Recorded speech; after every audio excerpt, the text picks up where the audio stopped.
I'll tell you what I'm worth.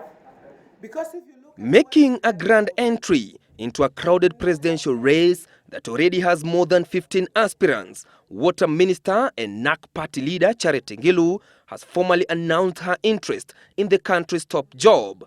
Ngilu, who is also a 3-term member of parliament for Kitui Central constituency, said she'll be seeking the support of her party's highest organ with the National Rainbow Coalition Party, set for a relaunch this Sunday. 5th of March 2013, 50 years, that is the turning point. You know where I expect to be will be the State House, Nairobi.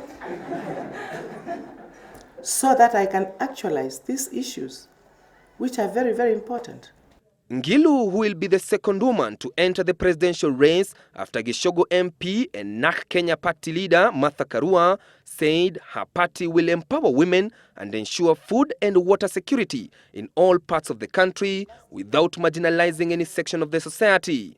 Food and water, 1, healthcare provision, education, women empowerment, wealth creation. 5. These are my alliances. 5. Despite having pledged her support for Prime Minister Raila Odinga in his quest for the presidency, Ngilu warned those seeking her party's support in the next election to forget about entering into an alliance with Narc. And as regards her education qualifications, whether I'll run and whether the issues of 1997 have been solved, yes, proudly so. They have been solved. I'm inviting you because I'll be graduating on the 5th of October at St. Paul's University. I feel very proud about that. Thank you very much. Ngilu first contested for the presidency in 1997 on a Social Democratic Party ticket, where she came in 5th.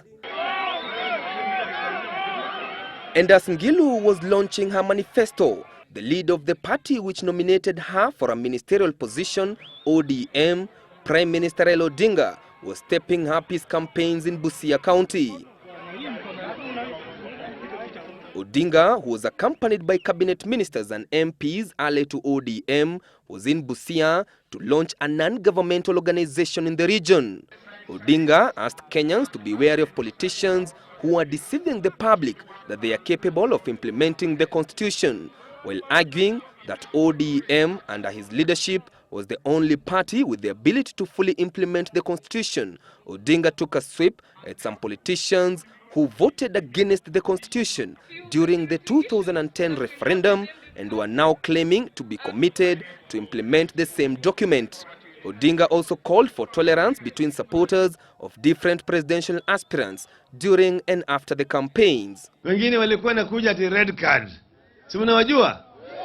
Si mnawajua? Wengine walikuwa ni watermelon. Mchana ni green, usiku nyekundu. Si mnawajua? Hawa watu hawana imani na hii katiba, na wakichaguliwa watakwenda kuchukua hii katiba na kupeleka chooni. When ODM stood firm with Kenyans and said we must have a new constitution, where were they? Where were they when Goldenberg happened? Where were they when Anglo-leasing happened?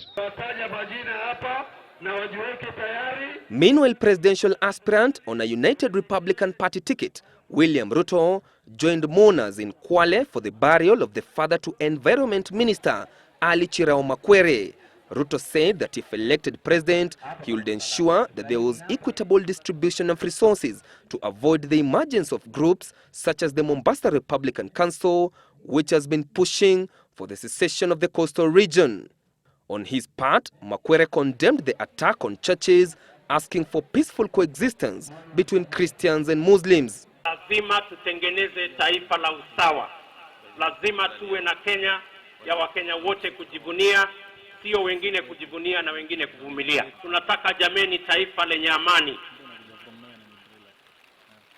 Na lazima tuwe katika serikali yenye ikitoa ahadi inatimiza, ndio tuweze kuondoa lalama za watu wa taifa la Kenya. Katika jamii yetu Waislamu tufuate amani, tuwe mfano mzuri kwa Kenya nzima, dunia nzima, kama watu ambao watekeleza amani, watu ambao wapendana, watu ambao hawana chuki, watu ambao hawana ukabila, watu ambao ni mfano mzuri.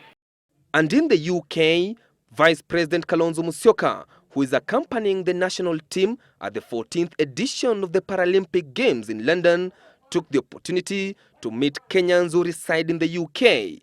Musyoka, who is eyeing the presidency on a Wiper Democratic Movement party ticket, assured Kenyans that he was fully determined to implement the constitution. With an estimated 3 million diaspora votes, Musyoka insisted that it was time for Kenya to get a leader who will transform the country's economy and improve its development standards.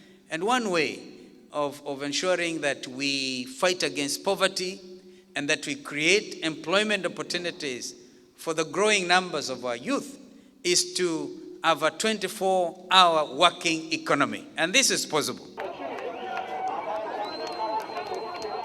Meanwhile, presidential aspirant on a new Ford Kenya party ticket, Eugene Wamalwa, took his presidential campaigns to Mount Elgon in Bungoma County.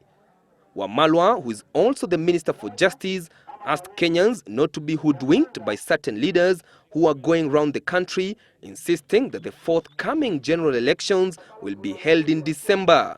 Wamalwa said that it was a done deal that Kenya should be prepared for the March 4th, 2013 election. Wamalwa also challenged the youth not to be used by politicians to cause chaos, promising that the police will be vigilant during and after the elections to avert any eruption of chaos. Hatutakubali mtu yeyote afanye ile njama ya kubadilisha tarehe uchaguzi tena. Sawa sawa? Kwa vile wale wanaongea mambo ya Agosti, tumesema mahakama kuu imesema ni March, Court of Appeal imesema ni March, na Wakenya mnasema uchaguzi uwe lini? Kura lazima tuwe nayo mwezi wa March mwaka wa 2013. Tusikubaliane na hiyo upuzi mwingine ambao umeanza kutolewa na watu ambao wanaogopa kura. And in Kajiado County, presidential aspirant on a Kenya National Congress party ticket, Gatanga MP Peter Kenneth, urged the police to ensure that peace prevails in the country, especially in areas perceived to be prone to violence during the electioneering periods. Katika ile rotuba yangu ya urais kwamba ni lazima tujenge mabwawa ya kutosha kila pahali. Kenneth also campaigned for the Kenya National Congress parliamentary aspirant in Kajiado North, Peter Monene, ahead of the September 17th by-election in the constituency. Thairu, Citizen Weekend.